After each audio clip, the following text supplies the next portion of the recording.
최근에 나온 책 중에서 그 축구 선수 손흥민 선수 아버지 되시는 손웅정 씨가 쓴 책이 있는데요.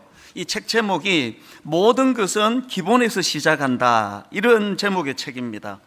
이 책의 부제가 그 책의 성격을 잘 설명합니다. 부제가 이렇습니다.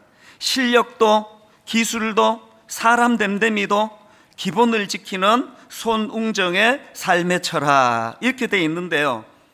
이게 뭘 의미하는지는 책 앞부분 조금만 읽어보면 금방 이해할 수가 있습니다.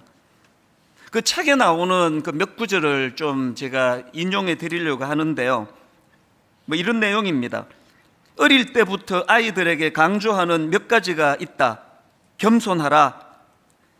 너에게 주어진 모든 것들은 다 너의 것이 아니다. 감사하라. 세상은 감사하는 자의 것이다. 삶을 멀리 봐라. 욕심을 버리고 마음을 비워라. 마음을 비운 사람보다 무서운 사람은 없다. 또 이런 구절도 있었습니다. 상대가 넘어지는 것을 보면 그 상황이 공을 툭 차면 골문으로 들어갈 수 있는 좋은 찬스라 하더라도 공을 바깥으로 차내라. 사람부터 챙겨라. 너는 축구 선수이기 이전에 사람이다. 사람이 먼저다. 한 부분만 더 읽어드리겠습니다. 나에게 스포츠맨십을 한 단어로 표현하라면 바로 리스펙트다. 상대 선수에 대한 존중, 같이 뛰는 선수들에 대한 존경. 왜 이 책의 부제가 실력도 기술도 사람 됨됨이도 기본을 지키는 삶의 철학이라고 그렇게 정했는지 이해가 되시죠? 축구 선수인 아들을 위하여 본인도 축구 선수 출신이니까 골 넣는 법, 또 수비를 따돌리는 법, 이런 거를 가르칠 것 같은데 전부 가장 인간 됨됨이, 인품, 사람을 존중하는 거, 그 책에 보면 이런 내용으로 꽉 차 있습니다. 언젠가 손흥민 선수가 이런 말을 했다고 하네요. 저의 축구는 온전히 아버지의 작품입니다. 이 세상의 아버지로서 자식들한테 이런 말 듣는 것보다 더 기쁨이 있겠습니까? 제가 추수감사절을 앞두고 오늘 설교 준비를 하면서 이 손흥민 선수 아버지가 자녀 교육을 어떻게 했는가, 가장 인성교육, 기본적인 됨됨이 이런 교육을 시키는 걸 보면서 하나님께서 광야에서 우리들을 어떻게 훈련시키기를 원하시고 무엇에다 초점을 두고 있는가, 이게 너무 연상이 되는 겁니다.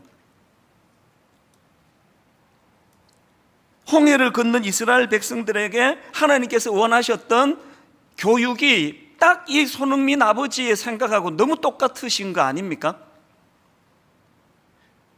오늘 본문 말씀은 이스라엘 백성들이 홍해를 건넌 이후에 약 한 달 정도 지난 시점입니다. 그들이 홍해를 건너 지금 광야 생활을 시작했는데 하나님께서는 그 목적지 가나안으로 도달하기 전에 그들이 거쳐가는 그 광야를 훈련 장소로 정하신 겁니다. 왜 광야를 훈련 장소로 정하셨느냐 하니까 여러분 다 아시다시피 지금 그 이스라엘 백성들은요, 태어나서부터 지금까지 노예입니다. 노예.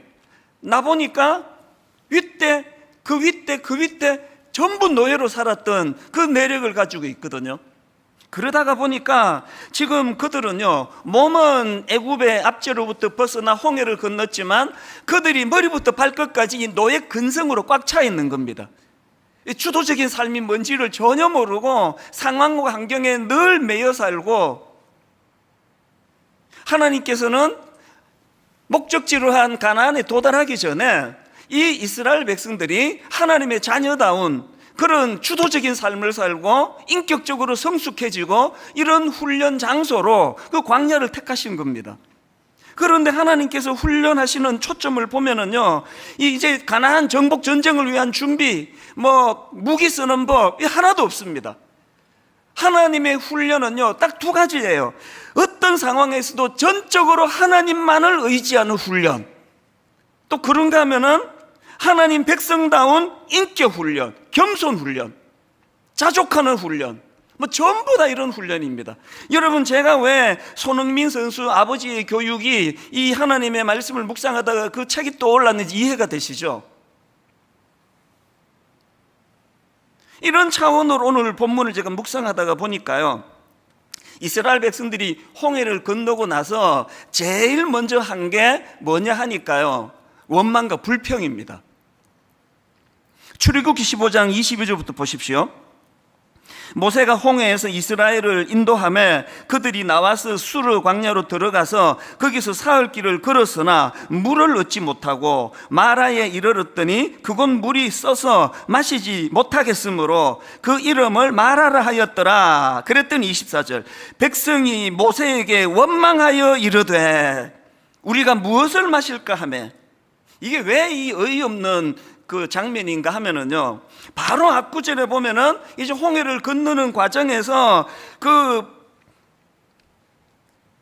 이스라엘 백성들을 추격해 잡으려고 따라오던 그 바로 왕의 그 군대의 추격을 하나님께서 그 바로 왕의 군대를 멸하시고 그들을 구원해 주시거든요. 그랬더니 그 홍해를 건넌 백성들이 막 하나님을 극찬을 합니다. 그게 출애굽기 15장 1절 2절부터 나오는데요, 이때에 모세와 이스라엘 자손이 이 노래로 여호와께 노래하니 일러서되 내가 여호와를 찬송하리니 그는 높고 영화로우시며 말과 그 탄자를 바다에 던지셨음이로다. 여호와는 나의 힘이요 노래시며 나의 구원이시로다. 그는 나의 하나님이시니 내가 그를 찬송할 것이요 내 아버지의 하나님이시니 내가 그를 높이리로다. 이렇게 출애굽기 15장 1절부터 하나님을 극찬하는데요, 이게 무려 21절까지 계속이 됩니다.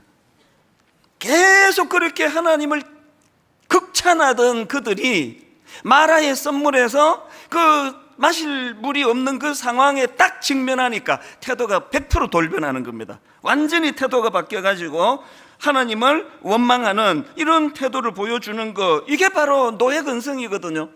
주도적인 삶을 살아내고 상황을 뚫어내고 하나님께 의뢰하고 이런 게 아니라 그 상황에 눌려 사는 그들의 모습 아닙니까? 이렇게 끌려다니던 삶에 익숙하다가 보니까 그들은 늘 그 삶에서 원망과 불평이, 그래서 자기들은 늘 불행하고 자기들은 늘 불행하게 만든 그 대상을 원망하고, 이게 바로 그들에게 몸에 배어있는 노예 근성이라는 거거든요. 그런 그들에게 하나님이 어떤 조치를 취해 주시느냐, 25절입니다. 모세가 여호와께 부르짖었더니 여호와께서 그에게 한 나무를 가리키시니 그가 물에 던지니 물이 달게 되었더라. 거기서 여호와께서 그들을 위하여 법도와 율례를 정하시고, 그 다음 보세요, 그들을 시험하실세. 여러분, 그 썸물을 달게 만드신 그 기적도 중요하지만요, 여기서 진짜 중요한 거는 그들을 위하여 법도와 율례를 정하시고 그들을 시험하실세예요. 여러분, 그 아이들이 한 학기 이제 그 수업이 다 끝나고 방학을 앞두고 있으면 기말고사를 보잖아요. 그리고 또 중간쯤에 또 중간고사를 보지 않습니까? 그게 뭐냐 하면은 얘들이 지금 선생님이 가르치시는 이 교육을 잘 따라오고 있나? 잘 이해했나? 그걸 점검하는 게 기말고사 아닙니까? 하나님께서는 지금 광야를 그 시험 장소로 택하셔서 이스라엘 백성들에게 지금 시험하고 시험, 그 테스트를 하고 계시는 겁니다. 여러분, 이 하나님의 초점은요, 광야가 아닙니다. 하나님의 초점은 목적지 가나안이에요. 어떻게 해서든 이 가나안에 입성하기 전에 하나님을 의지하는 법을 배우고, 가나안에 입성하기 전에 하나님 자녀다운 인격을 성숙한 인격으로 어떻게 만들 것인가, 하나님의 초점은 거기에 있는데, 지금 그들은 순간순간의 어떤 안락함, 순간순간의 어떤 불편함, 여기에만 초점이 있다가 보니까 그들은 늘 원망과 불평 속에 살 수밖에 없는 존재거든요. 이런 그들을 배려해서 이제 이 광야에서의 훈련을 통해서 이 노예 근성을 씻어내고 주인의식을 가지고, 어떤 상황에서도 책임의식을 가지고 그 과정에서 하나님을 의지하는 이런 태도로 하나님께서 그들을 훈련시키기 원하시는 겁니다. 오늘 본문도 마찬가지입니다. 자, 오늘 본문 출애굽기 16장 1절 2절입니다. 이스라엘 자손의 온 회중이 엘림에서 떠나 엘림과 시내산 사이에 있는 신광야에 이르니 애굽에서 나온 후 둘째 달 15일이라 이스라엘 자손 온 회중이 그 광야에서 모세와 아론을 원망하여, 또 원망이 나오지 않습니까? 이번에는 또 뭐 때문에 원망하는가 보니까 3절입니다. 이스라엘 자손이 그들에게 이르되 우리가 애굽 땅에서 고기 가마 곁에 앉아 있던 때와 떡을 배불리 먹던 때에 여호와의 손에 죽었더라면 좋았을 것을 너희가 이 광야로 우리를 인도해내어 이 온 회중이 주려 죽게 하는도다. 배가 고프다는 거예요. 이 광야 생활에 뭐 결핍된 게 많으니까 당연히 그렇겠죠. 그렇게 또 이제 원망이 그 습관처럼 터져 나오는 상황인데요. 그랬더니 하나님께서 우리가 앞에서 방금 살펴본 15장과 똑같은 조치를 취하세요. 쌍둥이 같이 똑같은 조치를 취하십니다. 그게 오늘 본문 4절입니다. 그때 여호와께서 모세에게 이르시되 보라, 내가 너희를 위하여 하늘에서 양식을 비같이 내리리니 백성이 나가서 일용할 것을 날마다 거둘 것이라. 이같이 하여, 그 다음 보세요, 그들이 내 율법을 준행하나 아니하나 내가 시험하리라. 하나님께서 지금 그들을 테스트하기를 원하세요. 오늘은 추수감사주일 아닙니까? 제가 지난 한 주간 내내 이 추수감사주일을 묵상을 하면서 왜 하나님께서 11월 말에 추수감사절을 허락하셨을까? 제가 내린 결론이 하나 있습니다. 하나님은요, 이 감사라는 도구를 통해서 지난 한 해 동안 우리가 얼마나 성숙해졌는가를 체크하기 원하세요. 그거 점검하고 검사하기 원하세요.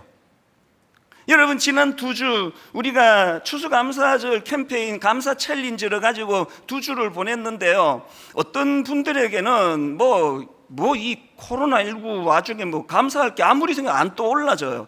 이거 한 줄 쓸 게 없는 분도 계셨을 것이고요. 어떤 분들은요, 첫 주에 이거 다 채우고요, 그 다음 주에 홈페이지 오셔가지고 또 다운받아가지고 새로 다 채우시고요. 그래서 제가 지난 한 주 내내 너무나 어려운 가운데 하나님께 감사를 그냥 쥐어 짜듯이 그렇게 감사하는 많은 분들의 그 감사를 들으면서 너무너무 마음이 뜨거워지는 경험을 했습니다. 다시 말씀드립니다. 추수감사주일은요, 하나님께서 감사라는 도구를 가지고 여러분이 지난 한 해 동안 어느 만큼 성장했는가를 체크하는 하나님의 테스트예요. 제가 이런 생각을 하고 있는데요, 바로 지난주입니다. 주중에 우리 교구 목사님에게 연락이 왔습니다.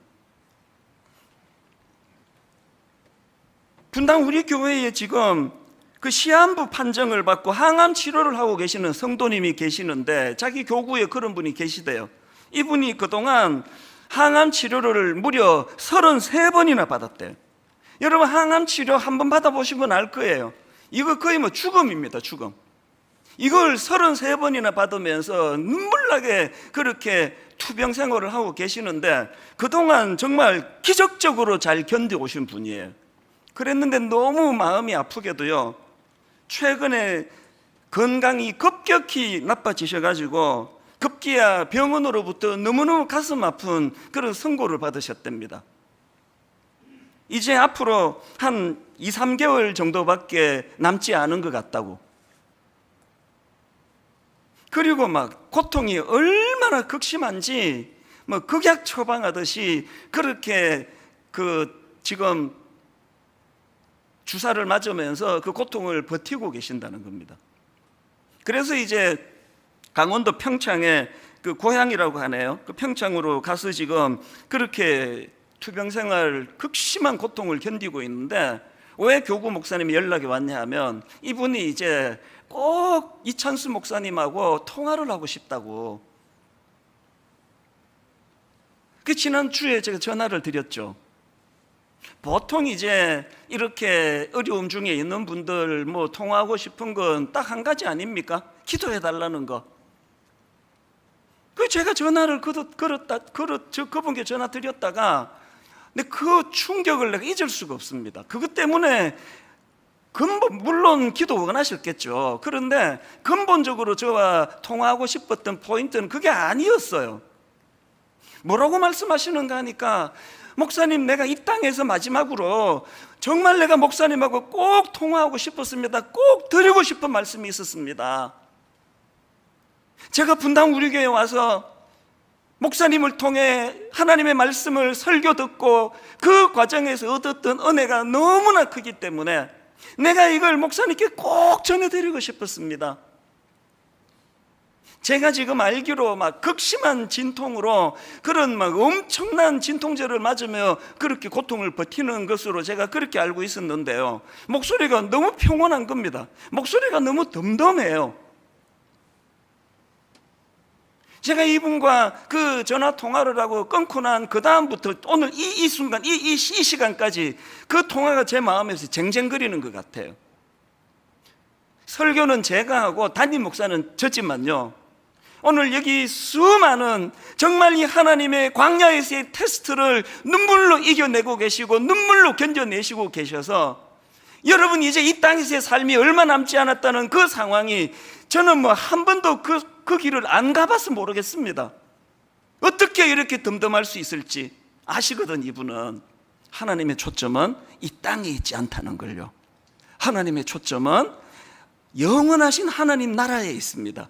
그 영원한 하나님 나라에 들어갈 천국 백성다운 주님 닮은 인격적인 훈련을 위하여, 그리고 이 땅에서 온전히 주님만 의지하는 이런 하나님의 자녀로서의 훈련을 위해서 있는 것이기 때문에 여러분 이 땅에서 너무 편하게 잘 지내는 걸 축복이라 하시면은 그거 오해십니다. 이 땅은 그렇게 잘 먹고 잘 살려고 있는 데가 아니에요. 훈련받기 위한 것입니다.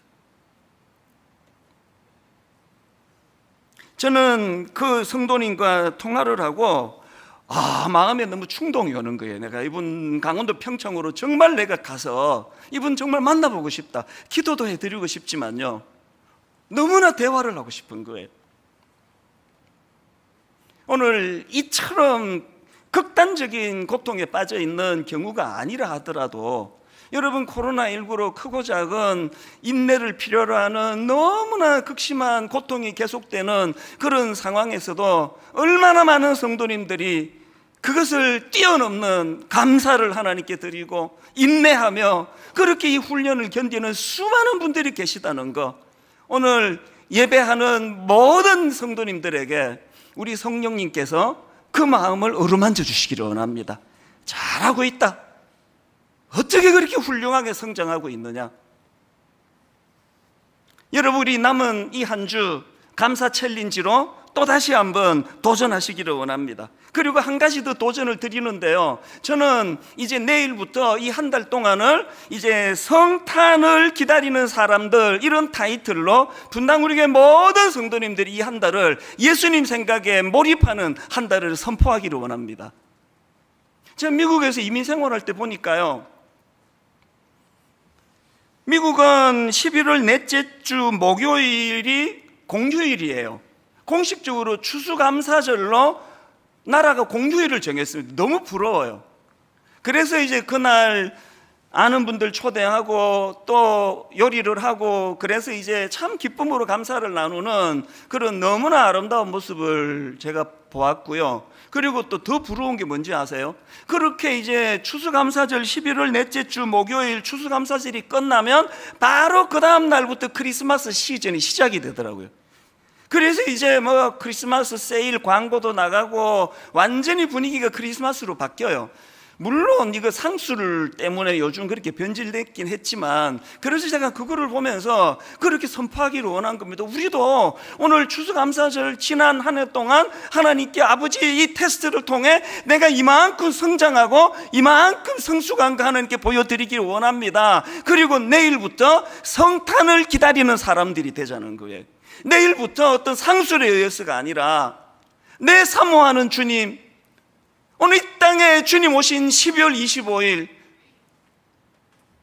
왜 추수감사절이 11월 마지막에 있어야 되고 왜 성탄절이 12월 마지막에 있어야 되는지 난 그게 너무너무 은혜스러워요. 여러분 한 해를 마감하면서 이 한 해가 코로나19밖에 안 보이면 어떻게 되겠냐고요. 한 해를 마감하면서 내 모든 1년을 압축했더니 예수님이 남으시네. 이런 신자들이 되시기를 바랍니다. 그리고요, 제가 이거 성탄을 기다리는 사람을 한 달 동안 가져야 되겠다, 왜 이런 생각을 했냐 하니까, 이제 1만 성도 파송 운동이 지금 막바지로 지금 치닫고 있지 않습니까? 그래서 이제 거기에 합류하시는 어떤 분들에게는 분당 우리 교회에서의 마지막 크리스마스 아닙니까? 여러분, 저는 소원합니다. 분당 우리 교회에서의 마지막 그 신앙생활에 예수 그리스도만 남게 되기를 바라요. 그래서 오랜 세월이 지나고 한 10년, 20년 지나고 분당 우리 교회 그러면 이찬수 목사가 보고 싶네, 많이 늙었겠지, 뭐 이런 생각만 하고 있다면 이건 최악입니다. 여러분, 분당 우리 교회 생각할 때 사람이 또 올려지면은요, 그건 최악이에요. 여러분, 5년, 10년이 지나고 분당 우리 교회가 또 올려지면, 내가 거기 예수님 만났던 교회지, 내가 예수님을 깊이 알게 된 교회지, 내가 그 교회에서 예수님을 사랑하는 법을 배웠지, 그 예수님이 분당 우리 교회의 이미지로 남아있는, 이게 우리의 소원이 되어야 되는 거 아닙니까? 인간은 철저하게 잊으셔야 돼요. 이미 그런 성숙한 분이 많아서 강조할 필요 없다는 거 알지만요, 이찬수 목사는 철저하게 잊어주시기를 바라요. 모든 인간은 다 잊혀지고 결국 이 교회를 압축하면 예수 그리스도, 그분의 이름만 남는 그런 분당 우리 교회에서 신앙생활 되기 위하여, 이제 내일부터 여러분 이제 다시 한번 이 감사 챌린지 홈페이지 오셔가지고 다운받으셔도 되고요, 아니면은 여러분 예전에 쓰시던 감사 노트 쓰시면 돼요. 그리고 내일부터 한 주간은 특별히 예수 그리스도에 대한 은혜에 대한 감사, 예수 그리스도에 대한 그 감사가 많이 기억이 되고 그것들이 기록이 되고 또 되뇌어지는 그런 한 주간이 됐으면 좋겠습니다.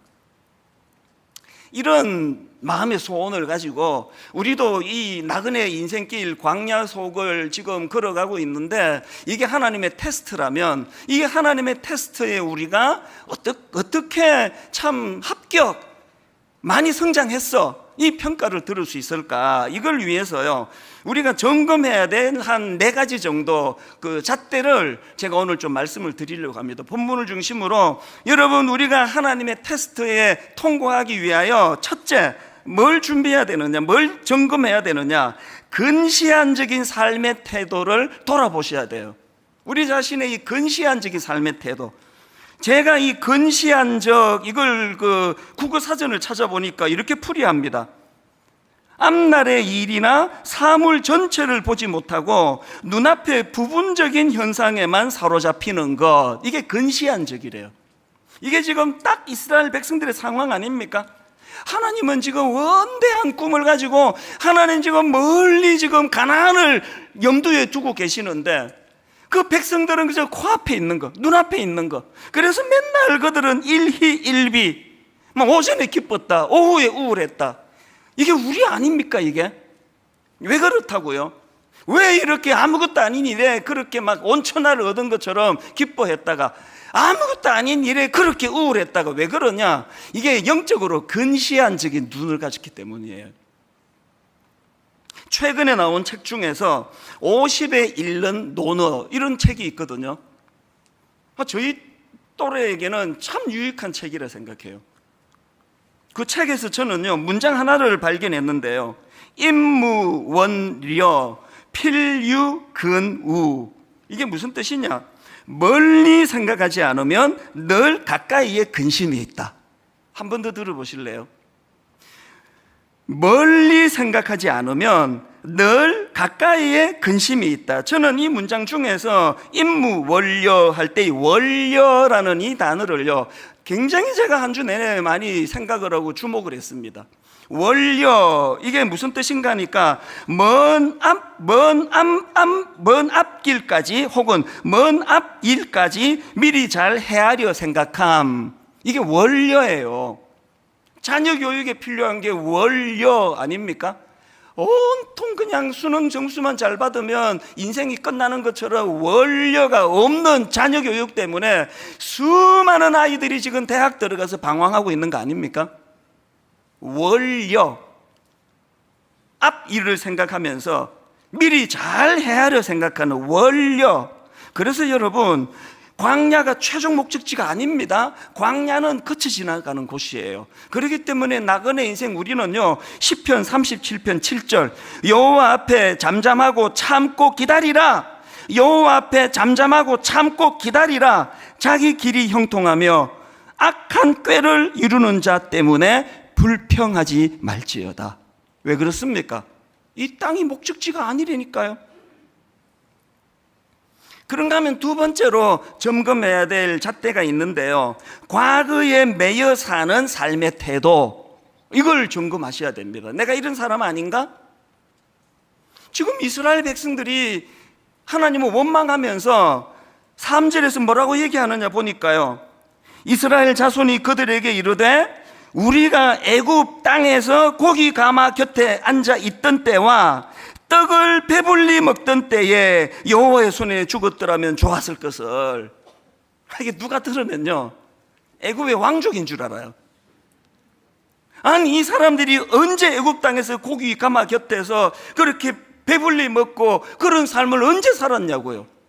아니, 이 사람들이 세상에 자기 입으로 그 노예 생활에서 벗어나게 해달라고, 이 고통의 노예 생활에서 벗어나게 해달라고 절규하던 그 입술로 어떻게 이런 말도 안 되는 과거를 미워하는 그런 노래를 부를 수 있느냐고요. 이게 뭐예요? 과거에 매여 사는. 이렇게 여러분, 과거에 매여 사는 사람에게 특징은요, 과거를 미워하는 거예요. 맨날 옛날이 좋았다는 거 아닙니까? 이 오늘도 이제 내일 되면 옛날이 되는데, 오늘도요, 내일 지나야 오늘이 좋다는 거예요. 무슨 말인지 아시겠습니까? 과거를 미워하는 태도. 우리 청년들이요, 어른들이 자꾸 라떼는 이거 싫어한다 그러는데요, 청년들이 싫어하지 않더라도 그런 말 자꾸 하시면 안 되는 겁니다. 왜? 사실은 우리가 지금 과거에 속고 있는 겁니다. 뭐가 과거가 좋습니까? 여러분, 영어로 프레젠트라는 단어 아시잖아요. 영어로 프레젠트가 현재 이런 뜻도 갖고 있지만, 선물 이런 뜻도 갖고 있지만, 현재에 이런 뜻도 갖고 있는 단어 아닙니까? 너무나 기막힌 단어라 생각해요. 오늘이 선물이에요. 오늘이 좋은 거예요. 100세 넘어 사시는 김영석 교수님 말씀에 의하면은 인생 중에서 제일 좋은 때가 언제냐 그러니까 65세 그때부터 좋았다고 그러시더라고요. 여러분, 제가 정말 부탁드리는데요, 과거에 속지 마세요. 그거는 착시 현상이고 착각이에요. 지금이 좋은 거예요, 지금이. 그래서 저는요, 막 과거에 무슨 막 한 수만 명 집회, 막 체육관에서 집회했던 사진, 막 미국에서 막 신기록을 세운 어떤 집회 사진 하나도 없습니다. 그 과거 사진 들고 뭐 하려고요? 막 몇만 명 모이는 체육관, 운동장 사진 이렇게 막 쫙 그 파노라마로 찍어가지고 벽에 붙여놓으면 그거 좋습니까? 그 지나간 게 뭐가 중요하냐고요. 그래서 사진 하나도 없습니다. 무슨 사진 찍는가 하면은요, 그런 대형 집회 사진을 안 찍고 누가 햄버거 사주면 그거 찍어요. 나중에 한국 가서 먹고 싶을 때 그거 구경하려고. 저는 감사패 하나도 남겨두지 않습니다. 공로패 죽지도 않았는데 공로패 지금 받아서 뭐합니까? 그 전부 다 이거 엿바꿔 먹으라 그래요. 그 저한테 그런 거 주지 마시라고. 무슨 공로패가 뭐가 중요합니까? 지금이 중요하지. 지금 내가 하나님께 공헌하고 있는 거, 이게 중요한 거지. 여러분, 우리가 얼마나 과거에 매여 살기 쉬운 존재라고 할 때, 하나님 오늘의 감사를 회복하기 위하여 과거를 사도 바울처럼 다 이제 이전 것은 지나갔고 거기에 눈길을 돌리지 않는 오늘 현재가 하나님이 우리에게 주신 고마운 선물임을 기억하는 성도님들 되시기를 바랍니다. 신혼 때보다 지금의 아내가 훨씬 아름다워요. 신혼 때보다 지금의 우리 아내와 제가 너무너무 이 오늘 하루를 소중히 여기며 너무너무 감사하게 살고 있습니다. 신혼으로 돌아가고 싶지 않아요. 아니, 그 서툴고 그 그냥 사랑의 표현도 못하던 그 어리숙한 때로 왜 돌아갑니까? 이게 하나님 앞에 테스트예요. 그런가 하면은 세 번째로요, 점검할 게 하나 더 있는데요, 사람만을 상대하는 삶의 태도, 이게 참 미숙한 거예요. 저는요, 출애굽기 15장에 나오는 한 장면을 마음에 이렇게 그 사진처럼 간직하는 장면이 있는데 한번 보십시오. 어떤 장면인가? 출애굽기 15장 24절 25절입니다. 백성이 모세에게 원망하여 이르되 우리가 무엇을 마실까 하매 모세가 여호와께 부르짖었더니, 이 장면이 기억나세요? 그림이 그려지세요? 백성들은 모세만 집중해요. 모세를 왜 원망합니까? 기대를 너무 많이 해서 그런 거 아닙니까? 사람한테 자꾸 실망했다 이런 얘기 하지 마세요. 나 우리 이찬수 목사님 실망해서. 누가 기대하랬습니까? 인간은 원래 실망하는 존재예요. 왜 백성들이 모세를 원망합니까? 백성들은 모세를 집중하고 있는데 25절로 보니까 모세는 여호와께 부르짖었더니예요.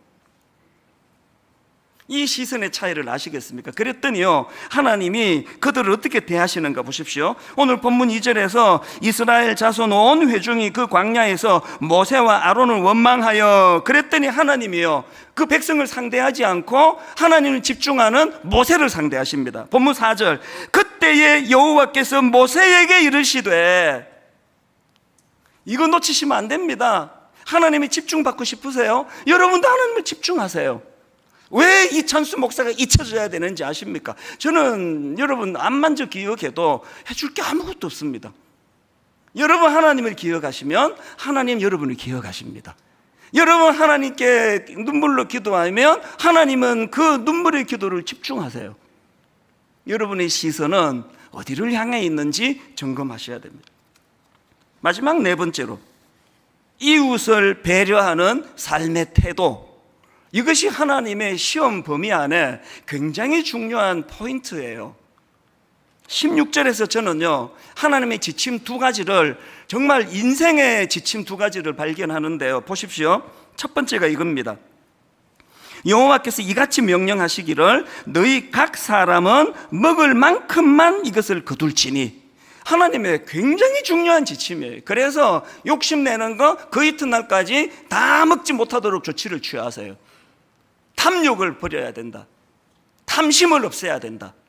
너희 각 사람은 너희 먹을 만큼만 이것을 거둘지니. 이게 첫 번째 지침이고요. 두 번째 지침을 보십시오. 곧 너희 사람 수요대로 한 사람에 한 오멜씩 거두되. 두 번째 지침, 각 사람이 그의 장막에 있는 자들을 위하여 거둘지니라 하셨느니라.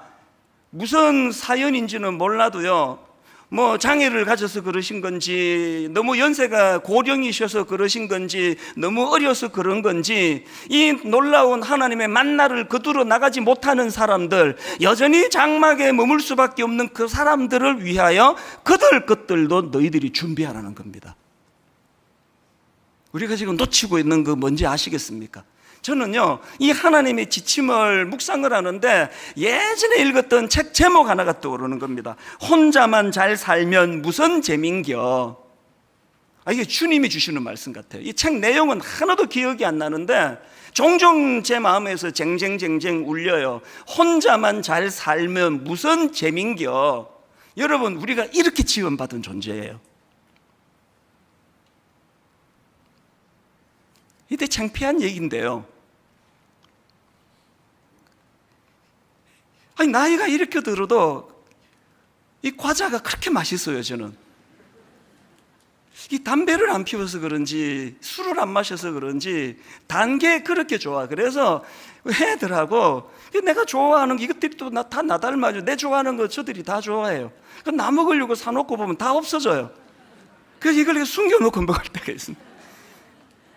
숨겨놓고 들키지 않고 구석에 가서 먹는데 맛있겠습니까? 이게 먹을 때까지 이게 들킬까봐 막 이렇게 먹으니까. 그래서 혼자만 잘 살면 무슨 재민겨. 다 불러가지고 같이 먹는 게 맛있고 같이 먹는 게 재밌더라, 그 얘기예요. 이 하나님의 정신이 만든 결과를 보세요. 17절 18절, 이스라엘 자손이 그같이 하였더니 그 거둔 것이 많기도 하고 적기도 하나 오멜로 되어 본적 많이 거둔 자도 남음이 없고 적게 거둔 자도 부족함이 없이 각 사람은 먹을 만큼만 거두었더라. 우리 모두가 다 원하는 게 이런 세상이지만요, 이런 세상은 오지 않습니다.